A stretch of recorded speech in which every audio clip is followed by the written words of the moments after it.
When I say the word Outland, what's the first thing that comes to mind? For a lot of you, I imagine it's those first steps through the Dark Portal and into Hellfire Peninsula. Maybe it's iconic zones like Zangramarsh or Nagrand, the Black Temple, Shatrat City, etc. But for me, when I think back to my time with the Burning Crusade, there's one place that has always stood out. A place with a fascinatingly grim backstory that I almost never see discussed. A literal ghost town sitting at the very edge of the world. I'm of course talking about Kirin'Var Village. Kirin'Var Village is located on the southernmost floating island in Netherstorm. It is divided into 4 subzones, that being Wizard Row, Town Square, Chapel Yard and the Violet Tower. When I first went there, I was with a group and I'll be honest, I wasn't paying much attention to the story. But even without any context, the place immediately caught my attention. The architecture was the first thing that stood out. It was like we'd accidentally wandered back into the Eastern Kingdoms. The buildings were unmistakably human, and their medieval-inspired design stood out against the alien landscape like a sore thumb.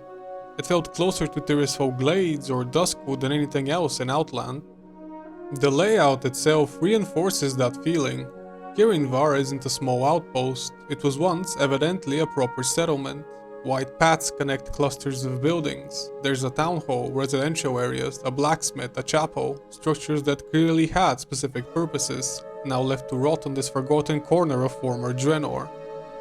But calling it abandoned wouldn't be entirely accurate. Most of its residents are still around, just in far less corporeal form, and most of them aren't particularly happy to see you. Well, except the cows. The cows are actually pretty chill. But what actually happened here? To answer that, we'd have to go back. Long before the Netherstorm was known as, well, the Netherstorm, and Draenor was still unfractured, this village was founded by the Kirin. After the Second War, when the Alliance sent an expedition through the Dark Portal to finish the Orcish horde once and for all, a group of these mages, led by Archmage Vargoth, established a base here, and they called it Kirin'Var Village. For years they lived here, studying the ley lines of Draenor, trying to better understand and control the magic that swirled through the land. Then the planet was destroyed, leaving it a shattered ruin of its former self, but the village still endured for a number of years. That was until Keota's Sunstrider and his Blood Elves came, who launched a relentless assault on the village. Although the residents put up a good resistance, a mana bomb was detonated over the village, devastating it and everyone within, causing massive arcane fallout. Vargoth was able to retreat to the local mage tower in time to escape the blast, only for Keotas to seal the structure with a magical curse, trapping him inside.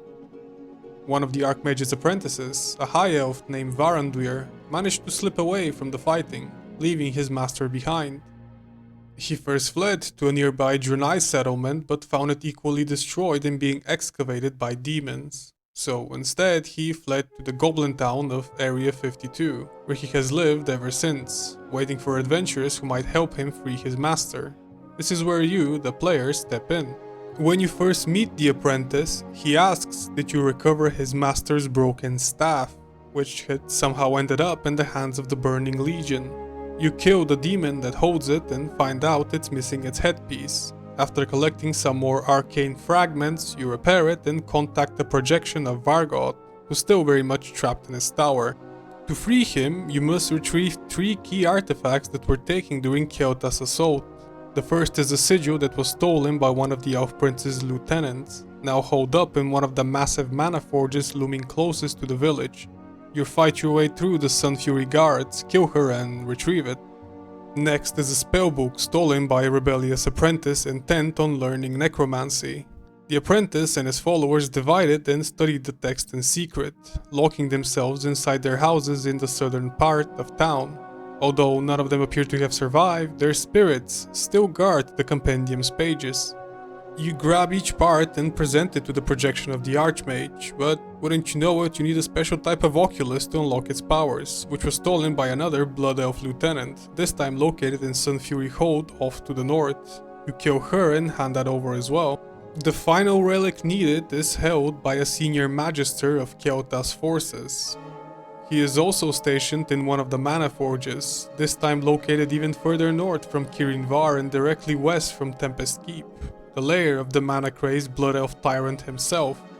A good deal of elf murder later, you finally have all the pieces you need. But there's one last obstacle left in your path. Vargoth explains that when Keota sealed him inside the tower, he placed an arcane golem at the ground floor. You must defeat it in order to allow the Archmage to work his magic again, all the while also being affected by the tower's curse. Bit of a side note here, but at the time my group and I were so intimidated by the 50% damage reduction curse.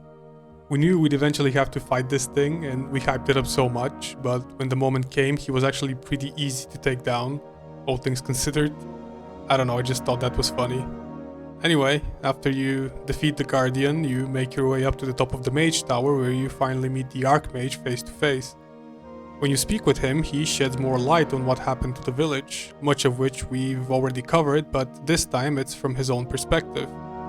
To quote him directly, "The night Keotas leveled the village, I could do nothing to help. His magic had already sealed me in the tower, exasperating my torment by forcing me to witness the deaths of my fellows. And still the voices are calling from far away, waking me up in the middle of the night." It's a pretty ominous passage, considering the ghosts wandering outside, but we'll circle back to that later. Regardless, with all the necessary components finally assembled, Vargoth attempts to cast a spell that should break the curse and free him from his prison. Instead, the spell immediately malfunctions, leaving both him and you right back at square one. As it turns out, he had once again underestimated the Elf Prince's magic. From here, the story continues by sending you to Tempest Keep in search of yet another artifact that might finally break the curse. In all honesty, I never actually completed it. For me, the main questline ends with the defeat of the golem. And frankly, I've already spent enough time on Vargoth. This is not a video about him, but the village itself. And so let's talk about one of the first figures you're likely to interact with upon entering the subzone. Custodian Dywort is one of the few spirits around who still seems lucid. He explains that the others weren't always so hostile. In the aftermath of the attack, the spirits were restless but not spiteful. However, with the passage of time, they have grown aggressive, and so he tasks you with putting some of them to rest. You do so and report back, only for Dywort to remark that it doesn't appear to have achieved much. The spirits just keep reforming, just as angry as before. So instead, he sends you on the task of discovering why this is happening. You're sent to the town hall in order to retrieve a logbook of all the residents, currently held by the spirit of a battle mage. You put him down for a second time and get the logbook. Dywort says that whoever is behind the transformation of the spirits has been very deliberate in their actions, taking care to target the most powerful mages first. He suspects that it might be the Blood Elves doing. If there's any remaining in the village, they're likely hiding in one of the barns across the bridge to the north. You seem to be on the right path, as the spirits here appear particularly tormented. When attacking you, they transform into Kirinvar ghosts. Clearly the source of the corruption must be somewhere around the chapel district. Instead of lingering blood elves, you find a strange orb sitting atop a square-shaped pedestal in one of the houses. After examining it, you conclude that whatever this thing is, it's at least partially responsible for the corruption. You're not sure exactly how it works, but you report your findings to the custodian nonetheless. He tells you that the device you described sounds like a necromantic focus. This new revelation seems to confirm a suspicion he had. This is the doing of another of the Archmage's former apprentices named Nebarius, who in life had taken a keen interest in necromancy. You actually encountered a few of his followers when we retrieved the compendium as part of the main quest. When Keotas appeared with his forces, Nebarius seized the opportunity to betray the Archmage, handing over the secrets to the tower's defenses.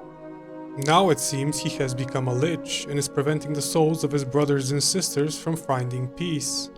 If you are to stop him, you must first capture his phylactery. You find it in a random outhouse of all places, which I mean, okay, wouldn't be my first choice, but alright. You give it to the custodian, he says that he will smash it when you enter battle with the lich, exposing him to your attacks. All that's left now is to confront the fallen apprentice himself. who is located in a chapel at the far end of town. Now, this was actually a reasonably tough fight.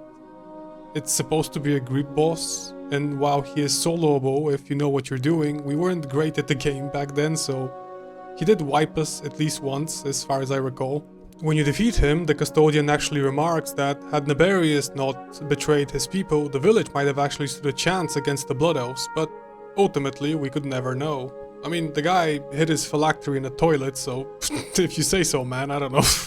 There are other quest lines worth mentioning too, mostly related to dealing with the arcane elementals that have sprung up as a result of the mana bomb. But I won't go into too much detail about that. I think the Custodian's questline is the one that most closely ties to the actual history of Kirinvar, and pretty much covers any loose ends the main one might have left. Overall, if you couldn't tell by me choosing to dedicate a whole video to it, I really like this place. The vibe it has is reasonably unique. I can't think of anything else quite like it in Warcraft, at least not off the top of my head. Outside of Warcraft, it kind of gives me similar vibes to Dread Delusion. If you haven't played that, go do it, it's good. Might just be the purple sky that's doing it, but I don't know. And in general, I just really like thinking about its history, or what it must have been like to be stationed here. Can you imagine having a front row seat to watch as the whole sea collapses into the twisting nether? Yet still, the people here endured.